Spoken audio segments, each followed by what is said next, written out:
Hadir, Bu. Mulia Dewi Putri. Hadir, Bu. Mutiara Madinah. Hadir, Bu. Nuradila Suwanto. Hadir, Bu. Dinda Rahmatul Husna. Hadir, Bu. Maharani Intan Pertiwi. Berarti hadir semua ya. Sebelum memulai pelajaran kita hari ini, coba cek sekitarannya ada apakah terdapat sampah. Kalau jika ada, buang terlebih dahulu ya.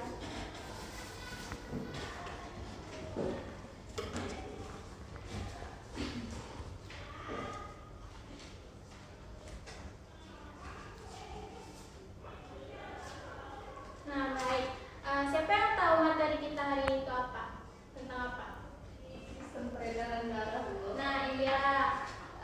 Jadi materi kita hari ini yaitu sistem peredaran darah pada manusia. Nah, Ibu akan mengulang lagi apa itu sistem peredaran darah manusia. Dari sini, minggu kemarin ada nggak Anda ingat pelajaran kita minggu kemarin tentang sistem peredaran darah?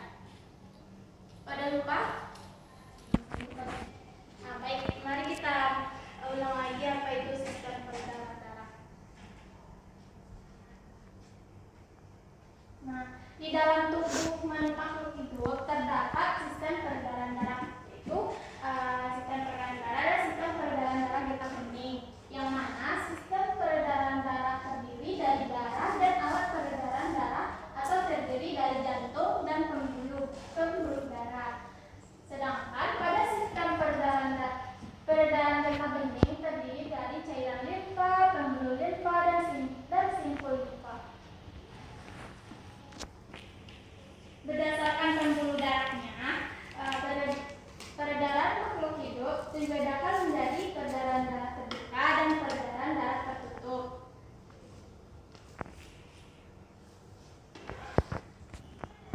Nah, pada peredaran darah terbuka yaitu peredaran darah yang tersebar ke seluruh tubuh keluar dari pembuluh darah. Sedangkan pada peredaran darah tertutup adalah perputaran darah dari jantung ke seluruh tubuh dan kembali lagi ke jantung dan selalu berada dalam pembuluh darah.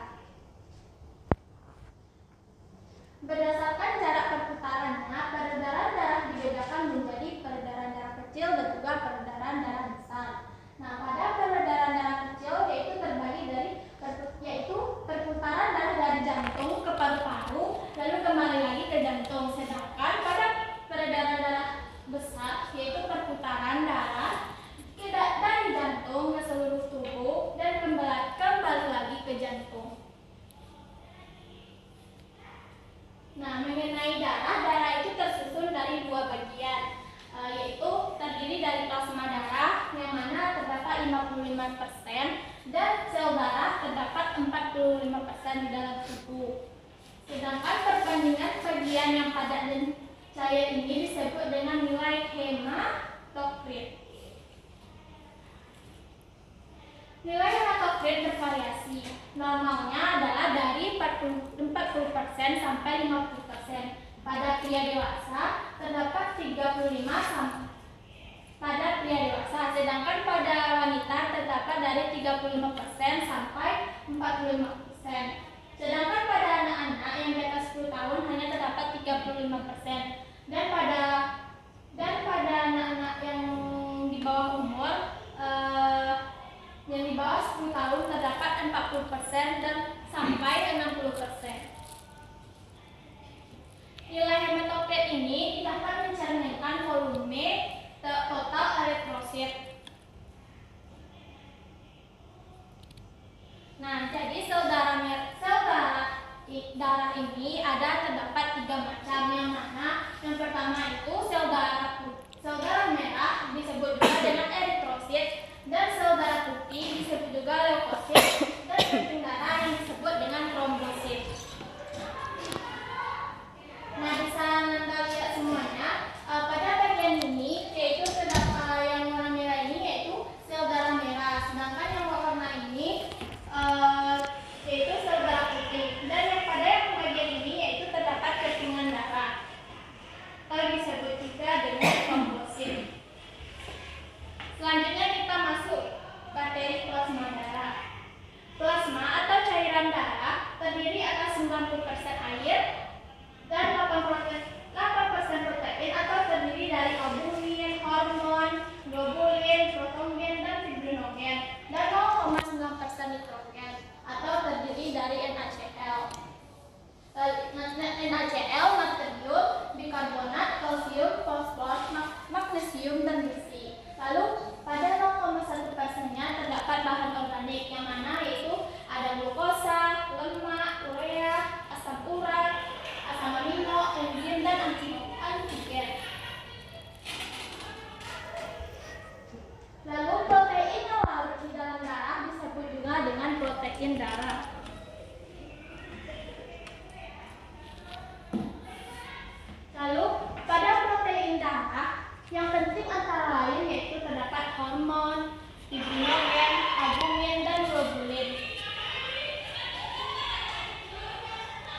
di konkav dan tidak berhenti.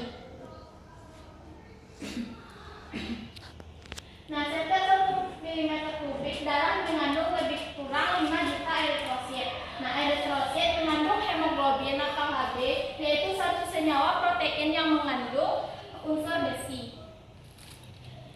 Nah, bisa Anda lihat inilah tampakan dari eritrosit atau sel darah merah.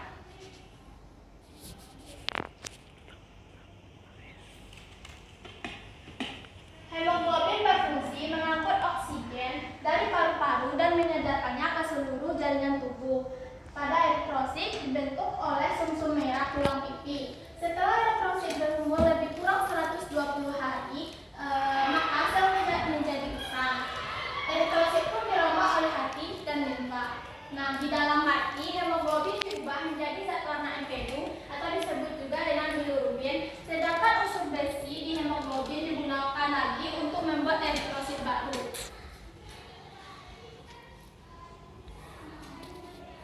Nah, kita bahas selanjutnya yaitu mengenai sel darah putih atau disebut juga dengan leukosit. Leukosit ini berfungsi untuk membunuh bibit penyakit dan membentuk antibodi di dalam tubuh kita.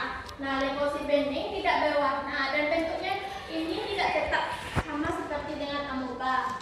Nah, setiap 1 mm3 darah terdapat 8.000 leukosit. Leukosit ini memiliki 5 macam bentuk, yaitu ada monosit, limfosit, basofil, eosinofil, dan neutrofil.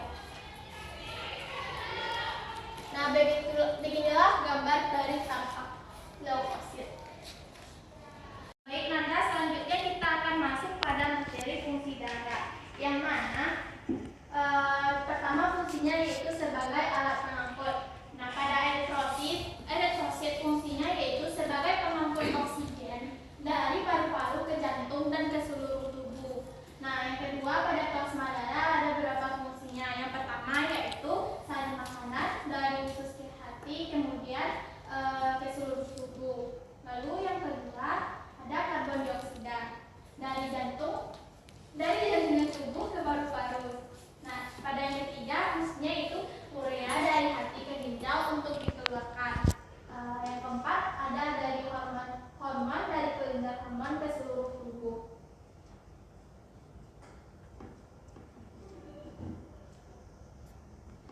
Nah, selanjutnya yaitu ada leukosit. Leukosit ini berfungsi untuk membunuh bibit-bibit penyakit. Lalu ada trombosit. Fungsi trombosit itu yaitu berfungsi untuk pembekuan darah. Nah, yang selanjutnya yaitu menjaga kestabilan suhu tubuh. Nah, suhu tubuh manusia ini kan berkisar 30 derajat Celcius. Walaupun suhu lingkungan meningkat atau menurun, hal ini dikarenakan penyebaran energi panas yang secara merata dilakukan oleh darah. Nah, baiklah, kita lanjut pada materi yaitu alat peredaran darah. Yang pertama yaitu jantung. Nah, seperti yang kita ketahui, jantung ini terletak di dalam rongga dada sebelah kiri. Jantung berukuran satu kepalan tangan dan berongga. Nah, rongga jantung manusia terbagi menjadi 4 bagian. Yang pertama yaitu ada serambi kanan, serambi kiri, bilik kanan, dan juga bilik kiri. Jantung ini diselubungi oleh selaput ganda yang disebut dengan perikardium.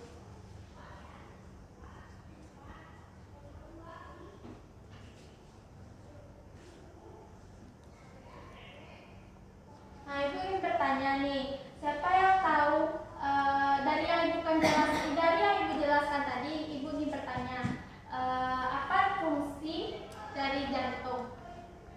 Siapa yang bisa jawab? Saya, Bu. Boleh, Dinda, silahkan. Secara umum jantung itu berfungsi untuk memompa darah ke seluruh tubuh, Bu. Nah, ya betul. Ya baik ya. Nah, selanjutnya kita masuk materi pembuluh darah.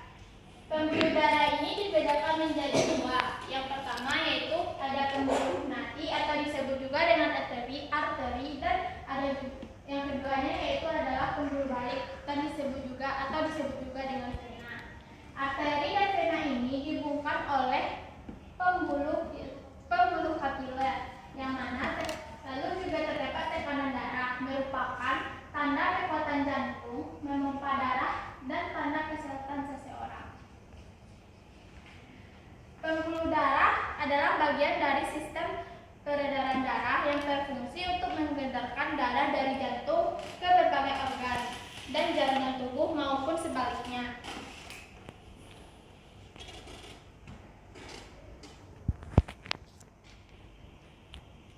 Baik arteri maupun vena memiliki ujung yang bercabang-cabang menjadi pembuluh kecil yang disebut juga dengan pembuluh kapiler. Nah, darah yang mengangkut sari-sari makanan dan oksigen ini akan mencapai sel tubuh melalui kapiler arteri. Sementara itu, zat sisa dan karbon dioksida akan diambil dari sel-sel tubuh oleh darah dan diangkut melalui kapiler vena. Kemudian kapiler vena bergabung dengan vena besar. Baiklah, kita masuk pada organ yang selanjutnya, yaitu adalah darah.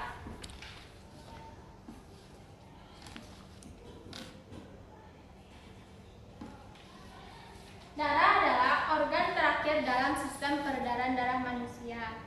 Fungsi darah ini sebagai pengantar oksigen, hormon, nutrisi, dan sisa-sisa metabolisme. Adapun organ ini mempunyai 4 jenis. Yang pertama yaitu sel darah merah, plasma darah, keping darah, dan sel darah putih. Plasma darah merupakan komponen utama pada darah manusia dengan kisaran sekitar 55%. Sementara material di bawah mencakup glukosa, lemak, vitamin, dan asam amino, dan juga terdapat nutrisi, mineral, dan karbon dioksida. Lalu sel darah merah berfungsi untuk mengalirkan oksigen ke seluruh tubuh. Dan sel darah putih berguna untuk melawan kuman dan keping darah untuk menutup luka dengan proteinnya. Nah, untuk memperkuat materi kita hari ini, Bu akan menampilkan sebuah video. Silakan Anda simak videonya ya. Definition and anatomy of the circulatory system or the cardiovascular system.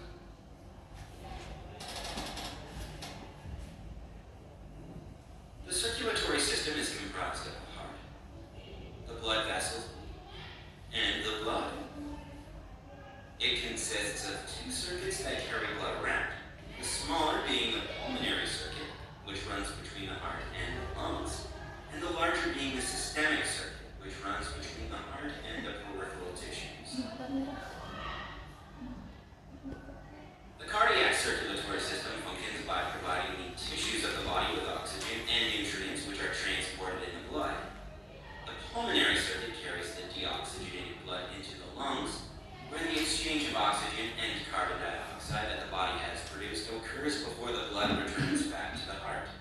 The heart then pumps the newly oxygenated blood around the systemic circuit of the body and delivers the oxygenated blood to the tissues before collecting the deoxygenated blood and sending it back to the heart with unused nutrients and metabolic waste products. These extra substances within the blood filter into the liver for processing. The heart is a muscle that acts as a pump through electrostimulation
which is the amount of blood that collects in the ventricles when they are at full capacity and about to contract.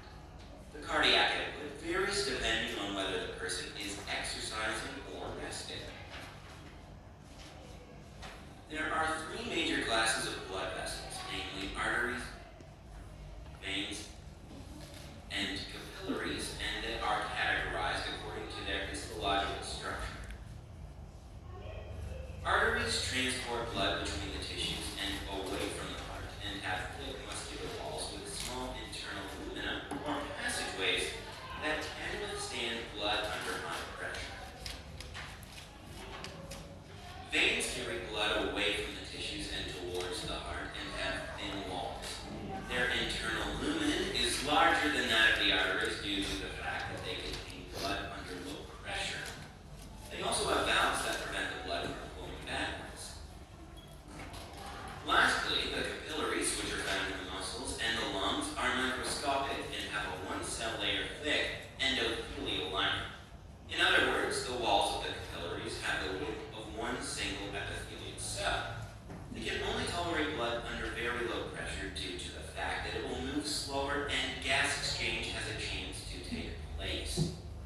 This is also where the exchange of gases, water, nutrients, and waste products takes place, because the capillary walls are thin and fenestrated. After this, the capillaries collect into venules, which are the equivalent to arterioles and fenestrated. Capillaries connect arterioles and venules. The blood is made up of four major components. The plasma is the fluid that surrounds the blood cells and helps transport carbon dioxide, hormones, and metabolic waste products.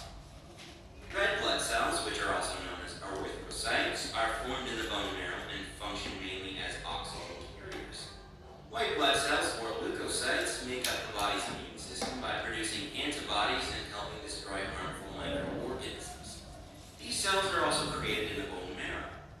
Lastly, platelets are cells that come together to form blood clots and help protect the body by preventing bleeding. This video is more fun than reading a text. Nah, sekian video yang saya tampilkan. Nah, jadi ibu ingin bertanya nih, itu Angel, kenapa main HP? Anda simpan dulu ya, karena nanti setelah kalau ibu suruh keluarkan HP baru keluarkan ya. Nah, ibu ingin bertanya nih dari video yang mengenai video yang ditampilkan. Siapa yang masih ingat apa itu fungsi dari sistem peredaran darah? Ya, siapa yang masih ingat? Ya, Rida, silahkan. Mengalirkan nutrisi ke seluruh tubuh. Nah, betul ya, Rida. Fungsi darah ini salah satunya yaitu mengalirkan nutrisi ke seluruh tubuh. Ibu ingin menambahkan lagi fungsinya yaitu sistem peredaran darah ini fungsinya yaitu mengedarkan darah ke seluruh tubuh. Lalu ketika darah ini berhasil tersalurkan ke setiap organ, otot dan jaringan, itu tandanya sirkulasi darah dalam tubuh kita ini bekerja supaya kita bisa tetap hidup. Nah, selanjutnya pertanyaan ibu yaitu apa saja sih organ-organ yang ada pada sistem peredaran darah ini? Siapa yang bisa jawab?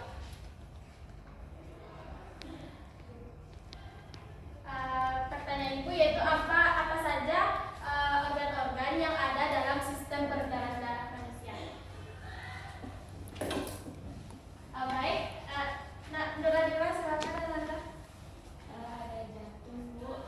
Iya.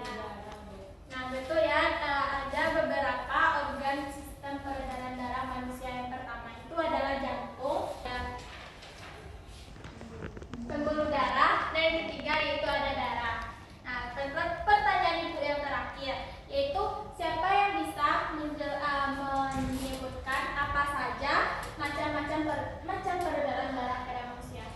Ibu, baik, saya Mulyani. Jadi peredaran darah itu terbagi menjadi dua, yaitu sistem peredaran darah kecil dan peredaran darah besar. Di mana peredaran darah kecil itu peredaran darah yang dimulai dari jantung menuju ke jantung kemudian kembali lagi kepada jantung. Lalu peredaran darah besar itu ialah peredaran darah dari bilik kiri jantung ke seluruh tubuh, kemudian kembali ke serambi kanan jantung, Bu. Nah, benar ya. Jadi sistem pada darah ini terdapat dua peredaran darah. Yang pertama yaitu ada peredaran darah kecil dan juga peredaran darah besar. Nah, berikan aplaus ke teman-teman yang telah berpartisipasi. Nah, setelah Ibu menjelaskan tadi, Ibu di sini akan membagi beberapa kelompok. Di sini yang membagi kelompok ada apa Ibu aja? Ibu. Baik, karena Ibunya sudah rapi, Ibu akan membagi kelompoknya depan belakang aja, nah ya. Nah, untuk pembagian kelompoknya ada 3 kelompok kecil aja yang terdiri dari 3 orang.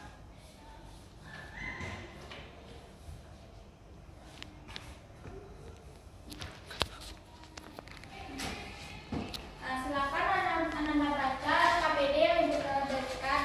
Yang di sana pertamanya yaitu terdapat petunjuk. Silakan anak-anak baca dan tuliskan nama anggota kelompoknya. Ibu akan berikan waktu 10 menit dan setelah itu Ibu akan menyuruh Ananda untuk presentasikan ke depan.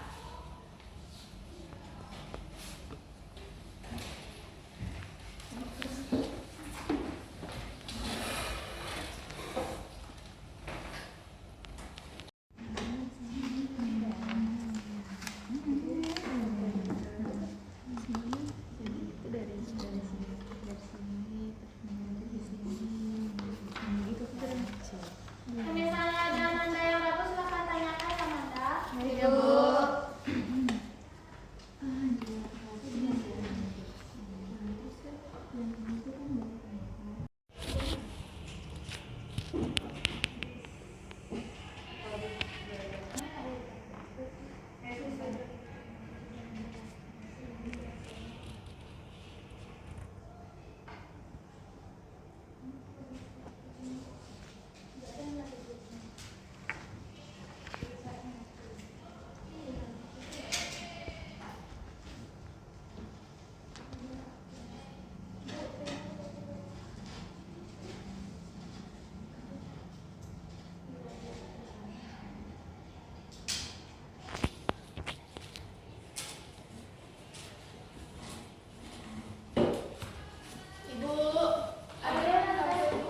Adil, simpan HP-nya dulu ya. Nah, nanti kalau Ibu disuruh keluarin HP, baru dikeluarin ya. Sekarang kita fokus dulu pada diskusi kita hari ini.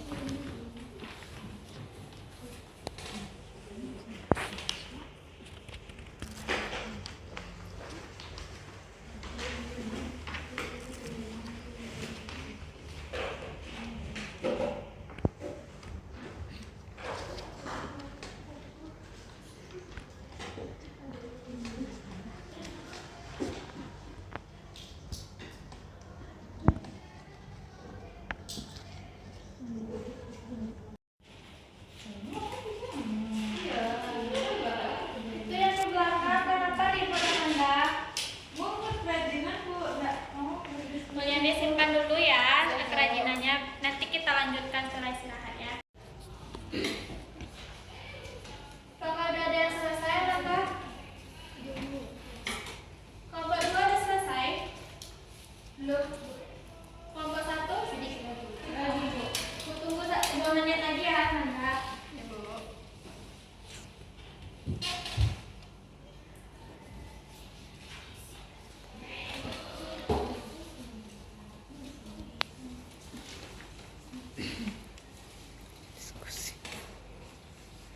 Kelompok 2 sudah siap, Bu. Oke, kelompok Bu. ya, Kelompok 2 sudah siap, Bu. Oh, baik, berarti kelompok 2 sudah selesai ya. Kalau kelompok 1 gimana? Sudah juga. Sudah juga. Nah, jadi antara kelompok 1 dan 2 siapa yang mau tahu? Ke depan. Kami, Bu. Baik, kelompok 2 silakan masuk ke depan ya.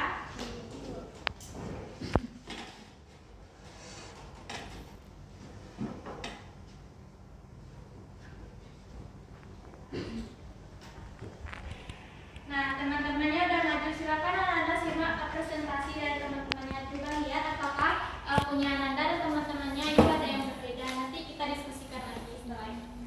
Silakan kelompok 2. Assalamualaikum warahmatullahi wabarakatuh. Waalaikumsalam warahmatullahi wabarakatuh. Perkenalkan kami dari kelompok 2. Di sini kami akan mempresentasikan hasil diskusi kami mengenai materi sistem peredaran darah. Materi yang pertama kan dibacakan oleh rekan saya Mulyani. Pada Mulyani silakan. Baik, terima kasih kepada Dinda. Untuk pertanyaan yang pertama yaitu sebutkan 3 komponen utama dalam sistem peredaran manusia, yaitu ada jantung, pembuluh darah, dan juga darah. Nah, jantung sendiri merupakan salah satu organ vital dalam tubuh manusia yang berfungsi untuk memompa darah ke seluruh tubuh. Jantung terletak di bagian kiri rongga dada, tepatnya di bagian belakang sisi kiri tulang dada. Selanjutnya itu cara kerja jantung. Jantung berfungsi untuk memompa darah baik menuju ke paru-paru maupun menuju ke seluruh tubuh. Jantung kontraksi yaitu menguncup saat memompa darah keluar dari bilik jantung ke seluruh tubuh dan melakukan relaksasi atau mengembang saat darah masuk ke serambi kanan dari seluruh tubuh. Selanjutnya yang kedua itu ada pembuluh darah. Pembuluh darah adalah bagian dari sistem peredaran darah yang berfungsi untuk mengedarkan darah dari jantung ke berbagai organ dan jaringan tubuh maupun sebaliknya.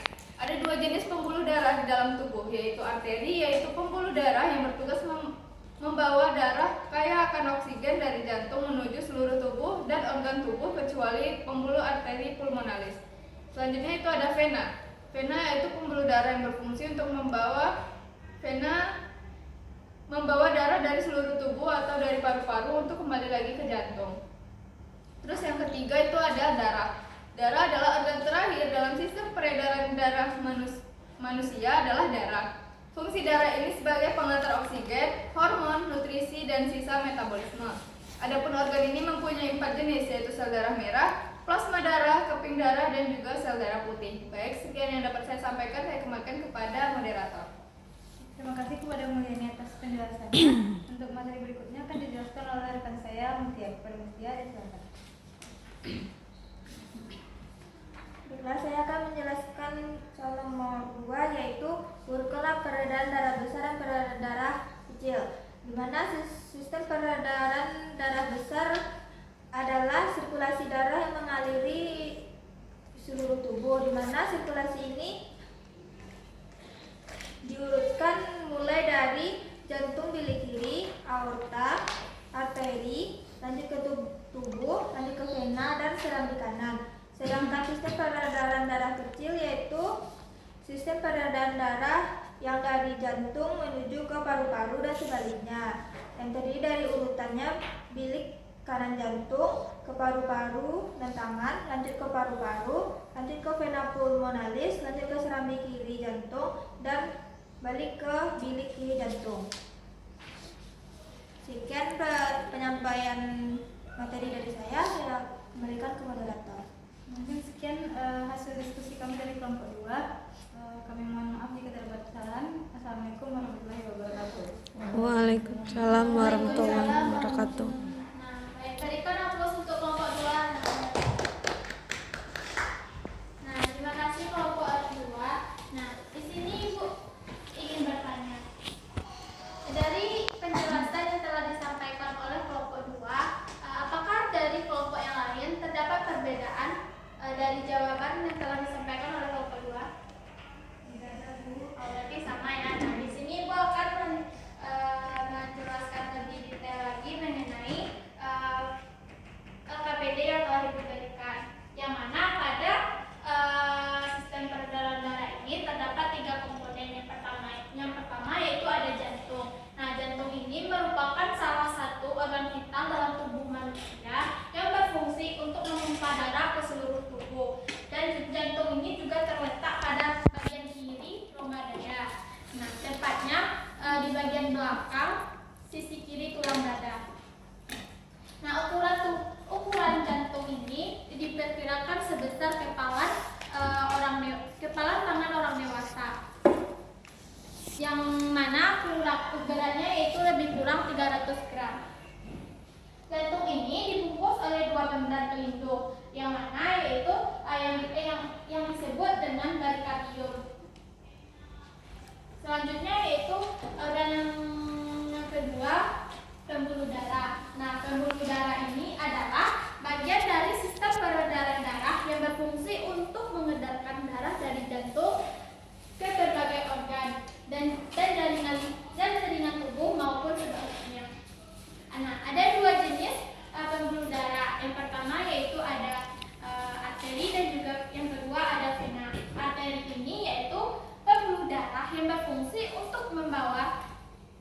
darah yang kaya oksigen dari jantung menuju ke seluruh jaringan dan organ tubuh, kecuali pada arteri pulmonalis. Sedangkan vena yaitu pembuluh darah yang berfungsi untuk membawa darah dari seluruh tubuh, dari paru-paru dan kembali lagi ke jantung.